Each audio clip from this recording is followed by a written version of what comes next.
दक्षिण में एक ठाकुर जी का स्थान था, संपत कुमार भगवान, अभी भी है संपत कुमार भगवान। तो संपत कुमार भगवान जो थे, कोई मुगल शासन के समय पर कोई मुगल गया और मुगल जाकर के जैसे ही मंदिरों में जाते थे तोड़ फोड़ मचाने के लिए, तो मुगल जैसे ही वहां गया, संपत कुमार भगवान को मुगल की छोटी सी कन्या ने जैसे ही देखा, उसको लगा ये बहुत बढ़िया गुड्डा है, मेरे लिए ले चलो। तो राजा तो मुगल तो अपने समय में कुछ भी करते थे, और बेटी की प्रसन्नता के लिए संपत कुमार भगवान को मंदिर से निकाल करके वो दिल्ली ले आए, और बेटी अपने पास रखती, ये मेरा गुड्डा है, उसी को नहलाती खिलाती पिलाती, उसी के संग रहती। वो तो साक्षात ठाकुर जी हैं। एक दिन रात्रि में रामानुजाचार्य जी शयन कर रहे थे, संपत कुमार भगवान स्वप्न में प्रकट हो गए। प्रकट होकर बोले, तुम आराम फरमा रहे हो, आनंद कर रहे हो, और यहाँ पे हमको ये मुगल लोग ले आए हैं गुड्डा समझ करके, इनकी बेटी हमारे संग में ऐसे खेलती है जैसे गुड्डा गुड़िया का खेल। ठाकुर जी रामानुजाचार्य जी बोले, भगवान आज्ञा करो, क्या करें? बोले, आज्ञा क्या करें, जल्दी आओ, हमको लेके जाओ यहां से। तो रामानुजाचार्य जी अपने हजारों शिष्यों के साथ दिल्ली आए, और दिल्ली में उस बादशाह के दरबार में जाकर के स्वामी श्री रामानुजाचार्य जी ने निवेदन किया, हमारे ठाकुर जी को तुम्हारी बेटी गुड्डा मान करके अपने संग ले आई है। हमारे ठाकुर जी हैं, वो कोई गुड्डा गुड़िया नहीं है, उनको हमको वापस कर दो। और जो मुगल राजा था वो कहने लगा, बोले कि मैं कैसे मानूं वो तुम्हारे ठाकुर जी हैं।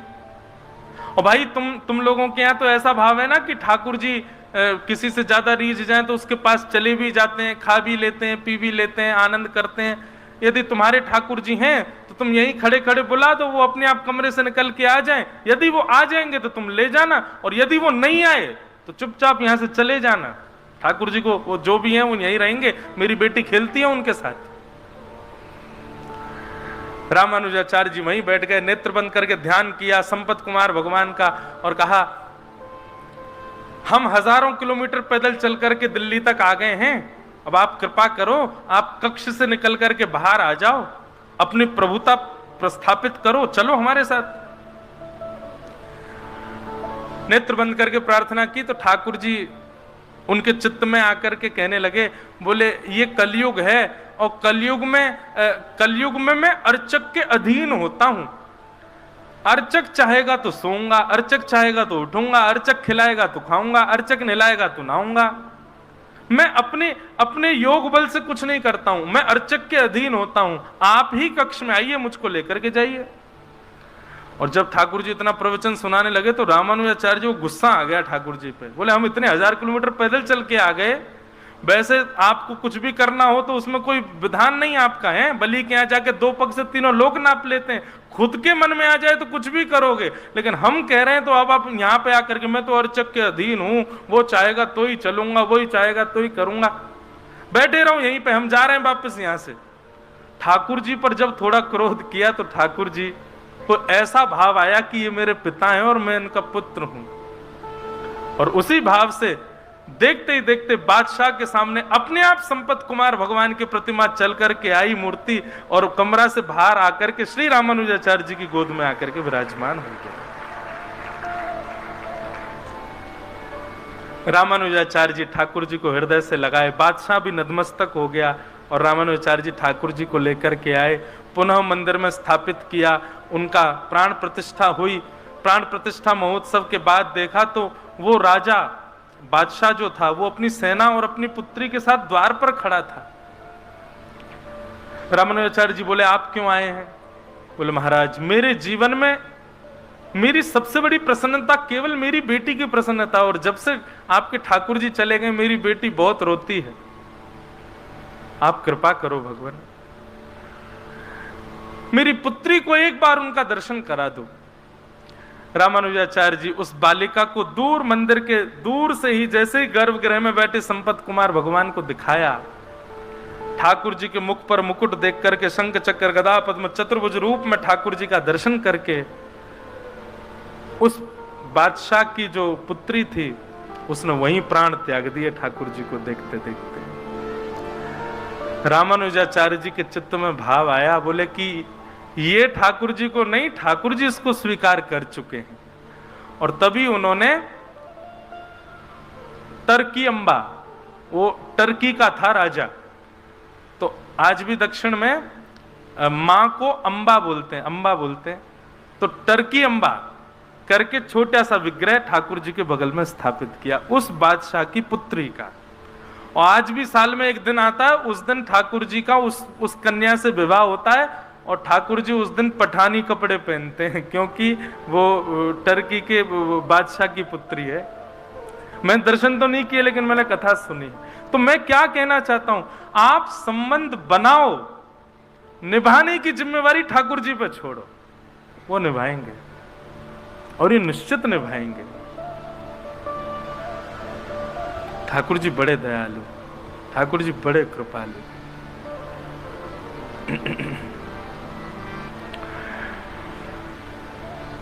तो वैद्यम वास्तवमत्र वस्तु शिवदम तापत्रयोन्मूलनम्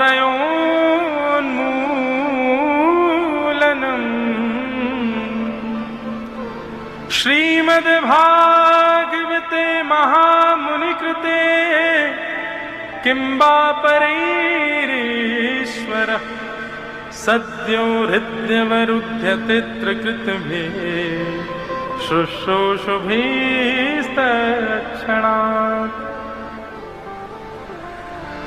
ऐसे श्रीमद् भागवत का आश्रय लेकर के विषय, अधिकारी, संबंध, और चौथा भाव था प्रयोजन। प्रयोजन क्या है? बोले तापत्रयोन्मूलनम। एक बात बहुत ध्यान से सुनिएगा, आप यदि स्वयं को वैष्णव मानते हैं, आप यदि स्वयं को भक्तों की गणना में गिनते हैं, तो आपकी स्थिति ऐसी होनी चाहिए, तापत्रयोन्मूलनम, मतलब फिर जितने भी ताप हैं, उन तापों से आपको संकट नहीं होना चाहिए, आपको पीड़ा नहीं होनी चाहिए। बंधुओं, भक्त का मतलब केवल भेषधारी हो जाने से नहीं होता है। भक्त का मतलब बहुत कथाएं और बहुत अध्ययन करने मात्र से नहीं हो जाता है। आपके स्वभाव में दिखना चाहिए कि आप भक्त हैं। और स्वभाव में सबसे सुदृढ़ता क्या है, क्या दिखना चाहिए? कैसी भी स्थिति परिस्थिति हो, आपको उससे कोई फर्क ना पड़े, तब समझो कि आप वैष्णव। माफ कीजिएगा, दाल खाते समय यदि नमक कम आपको पता चल जाता है तो आप भक्त नहीं हो। रोटी पाते समय आपके मन में ये भाव आ जाता है, अरे राम राम ठंडी सी हो गई है, तो समझो अभी आप भक्त नहीं हो।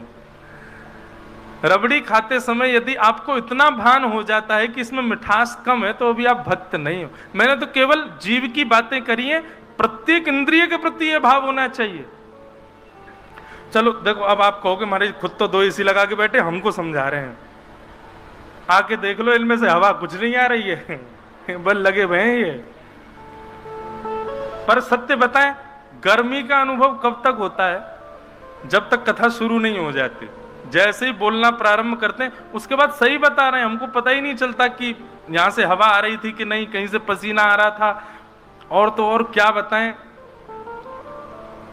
हमको संसार में सबसे ज्यादा भय केवल एक वस्तु से लगता है, और मैं काम कर रहा हूं कि उस भय से मैं जल्दी निवृत्त हो जाऊं। और वो भय है, मुझको छिपकली नहीं दिखनी चाहिए, बस वो अगर दिख जाए तो मैं।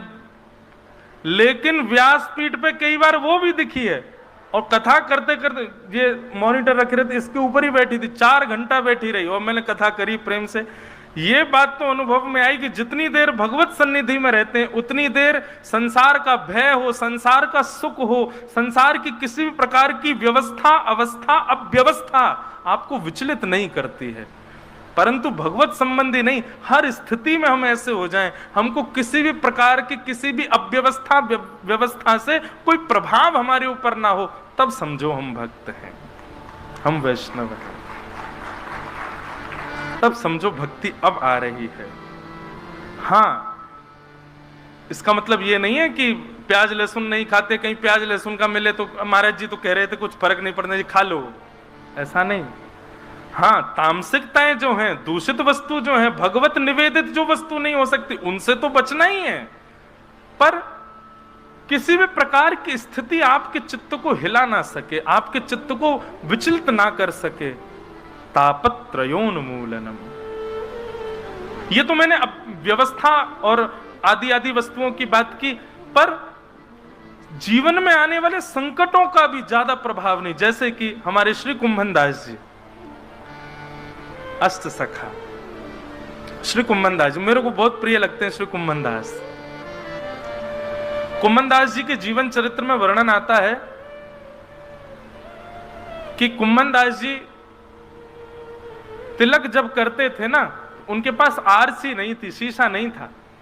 एक कठौते में जल भरते और जल में छाया देखते अपने मुख की, तब तिलक लगाते थे, तब स्वरूप करते थे। कुंभन दास जी इतने दुर्बल थे कि उनके पास बैठने के लिए अच्छा वाला आसन नहीं था। गायों को खिलाने वाली घास फूस आदि जब सूख जाती, उसी से ही सुंदर कुशा का एक आसन बनाते, उस पर बैठते थे। कुंभन दास जी की स्थिति ऐसी थी कि राजभोग तो मंदिर में पाते थे, पर साईं के प्रसाद की कोई ठिकाना नहीं होता था कि घर पे बन पाएगा क्या। ऐसी स्थिति में श्री कुंभन दास जी थे, लेकिन कभी भी अपने चित्त से ठाकुर जी से शिकायत करियो कभी नहीं, निरंतर भजते थे ठाकुर जी को।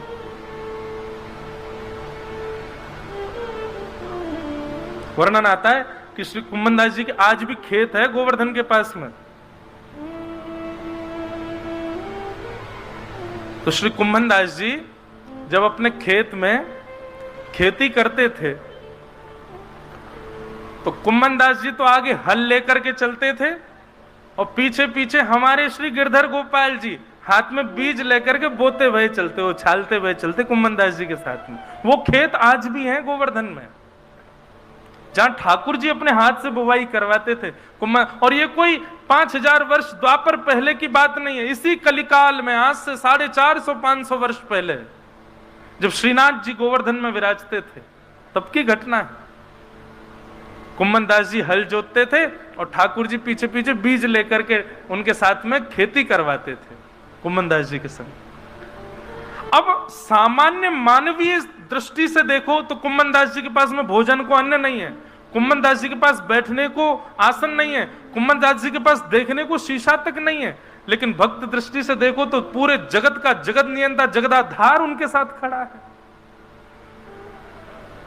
कई लोग इस बात की भूल कर बैठते हैं, बहुत धनवान व्यक्ति को देख करके कहते हैं इस पे भगवान की बड़ी कृपा है। गलत कहते हो आप, नहीं है कृपा।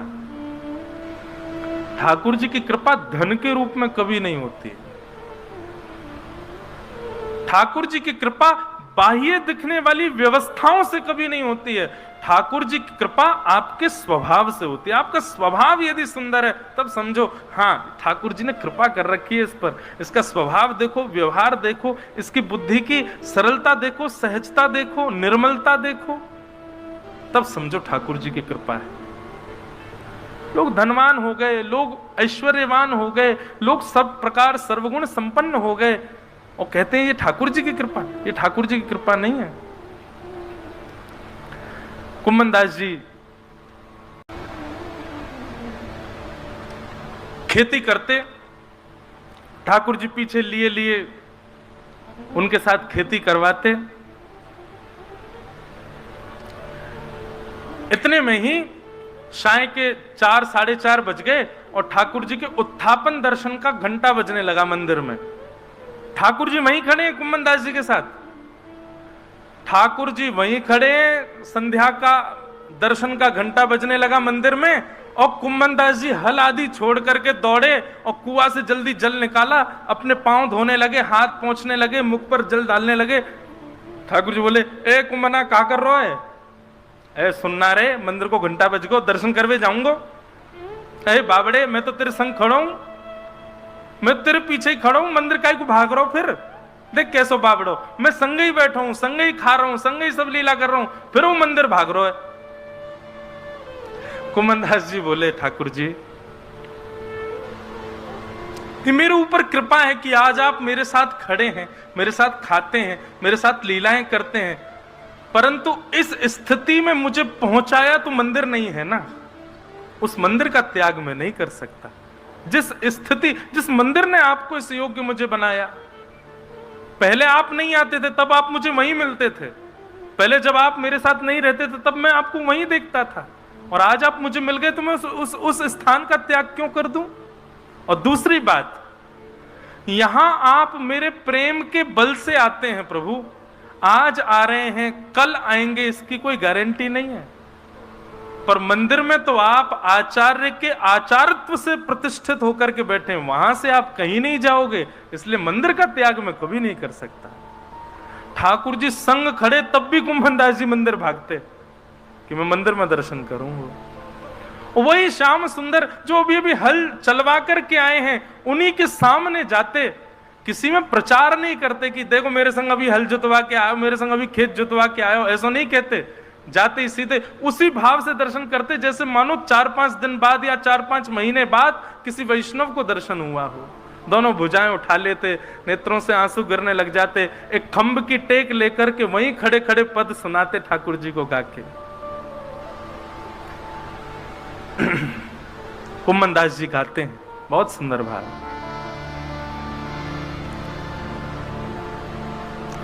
नैन पलक लागे नहीं रूप दे, नैन पलक लागे नहीं रूप दे।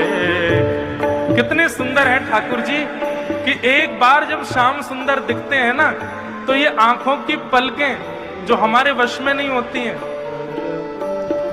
हमारी जितनी भी इंद्रियां हैं सब हमारे वश में है। हम जब चाहते हैं ये इंद्रियां तब वही क्रिया करती हैं, परंतु नेत्रों के जो ये पलक है ना, ये हमारे वश में नहीं। हम सोच के कभी पलक नहीं झपकते, अपने आप होती रहती हैं, ये हमारे वश में नहीं होती। लेकिन कुंभन दास जी कहते हैं जिस दिन श्याम सुंदर आपको वास्तव में दिख गए, आप चाहोगे भी ना तो भी आपकी पलक झपक नहीं पाएंगे, ऐसा है उनका रूप। आहा। नैन पलक लागे नहीं रूप दे, नैन पलक लागे नहीं। गोवर्धन के अंग अंग प्रीति, गोवर्धन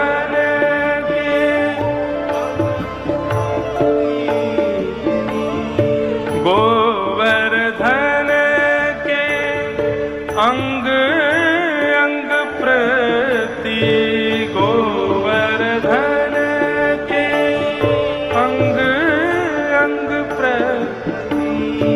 निरखी नैन मन रहत नहीं,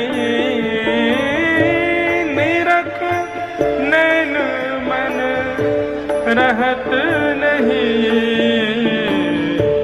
नैना पलक लागे नहीं रूप दे, नैन पलक लागे नैन पलक लागे नहीं रूप दे, नैन पलक लागे। बंधुओं, कभी कभी इन पदों को पढ़ते हैं तो हमको लगता है कि हमने तो दर्शन किया ही नहीं अभी तक। हम राधा रमण जी का दर्शन करने जाते हैं और चंद मिनटों में दर्शन करके फिर निकल भी आते हैं। इसका मतलब क्या है? कुंभन दास जी जिस स्थिति का वर्णन कर रहे हैं, ये स्थिति हमारे साथ तो कभी घटी ही नहीं है। नैन पलक लागे नहीं रूप देख, गोवर्धन के अंग अंग प्रति, निरख नैन मन रहत नहीं। इसी भाव का वर्णन श्री प्रहलाद जी महाराज करते हैं। जब नृसिंह भगवान ने पूछा कि तुमको मेरे रूप से डर नहीं लगता, तब प्रहलाद जी कहते हैं ठाकुर जी मैंने पहले से ही विचार किया था कि जिस दिन आप आओगे, आपके पैर के नख से लेकर के आपके मुख तक एक एक रों का दर्शन करूंगा। पर क्या करूं भगवान, जब से आप पधारे हो ना, मेरे नेत्र आपके पैरों से ऊपर जा ही नहीं पाए। मैं जब से आप आए हो आपके चरणों को ही देख रहा हूं ठाकुर जी। आपके चरण ही इतने सुंदर हैं कि उनसे नेत्र में हटा नहीं पा रहा हूं। या तो बंधुओं हम लोगों ने अभी तक ठाकुर जी को देखा नहीं है, हमारी स्थिति वैसी भई नहीं है। अगर है जाती ना तो ये पद जो हम गा रहे हैं ये हमारे साथ घटता।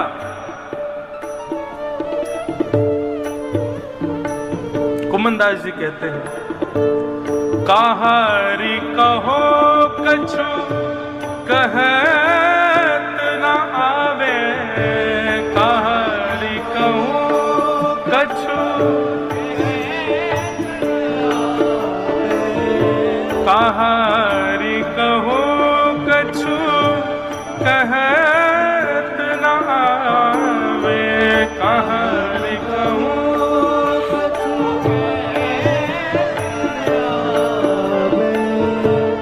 चित चुरायो वह मांग दही, चित चुरायो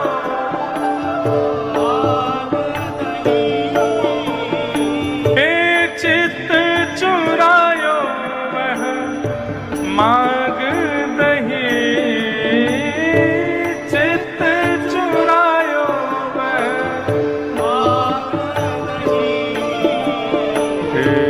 नैन पलक लागे नहीं रूप देख, नैन पलक लागे नहीं, नैन पलक लागे नहीं रूप देख, नैन पलक लागे।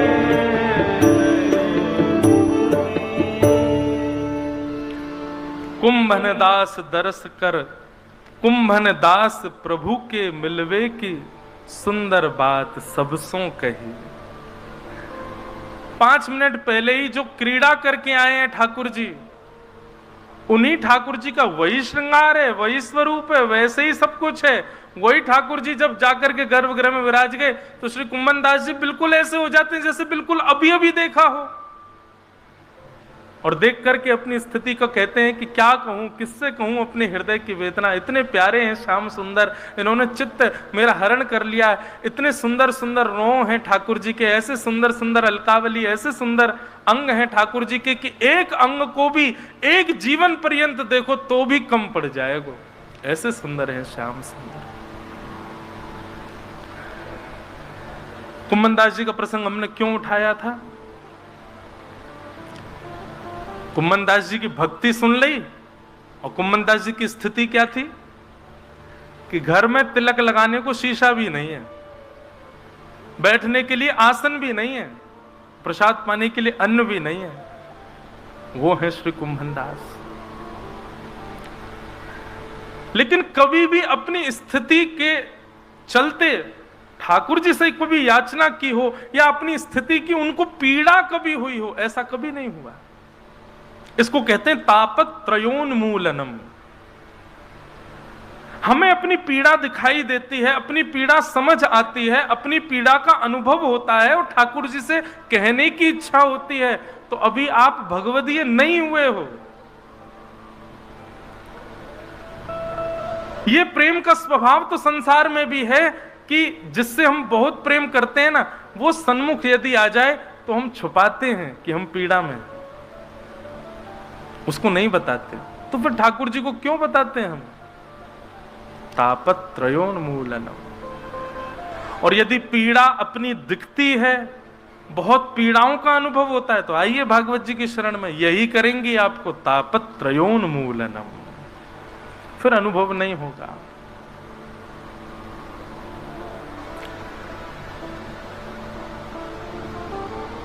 ये भागवत का चौथा लक्षण है, प्रयोजनम तापत त्रयोन्मूलनम।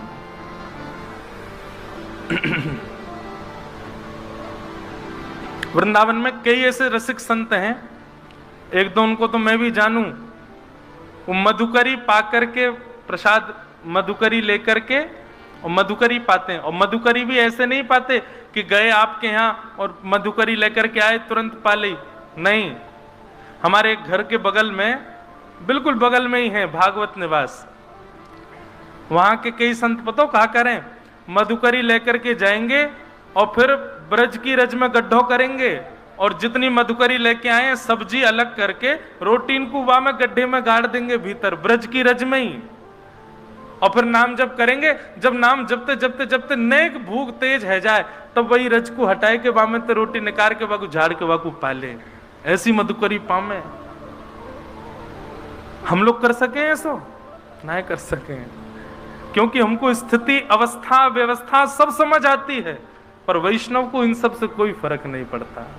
वो हर स्थिति में रह लेता है, हर स्थिति हर व्यवस्था हर अवस्था उसके लिए समान हो जाती है। बहुत व्यवस्थित कर दो तो प्रसन्न नहीं होगा, बहुत अव्यवस्थित कर दो तो दुखी नहीं होगा, वो सम ही रहेगा दोनों अवस्थाओं में। तापत्रयोन्मूलनम,